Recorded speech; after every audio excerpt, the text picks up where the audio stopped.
Hey everybody, this is a quick video in case you have a McIntosh C2700 preamplifier and you need to do a hard reset to the factory default settings on it. Now there's two main reasons you would want to do this.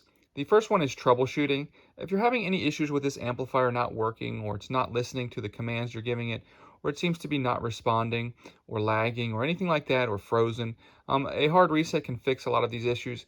Now you're going to need to set it up again because this is going to wipe all your presets and everything like that off of it. And that's really the second reason you might want to do this.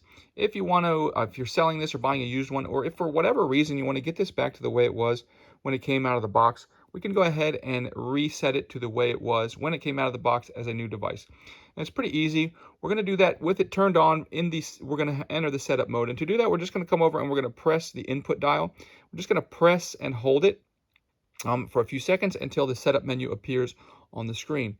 From there, we're just going to turn the dial until we get to factory reset, and you'll see it'll say factory reset, hold input. So what you'll do is once you get it onto factory reset on here, you'll just press and hold and continue to hold here until it'll pop up here. It'll say reset in progress, at which point you can release and then just allow it to finish its thing, its reset process. And when it does, it'll pop up here, factory reset complete.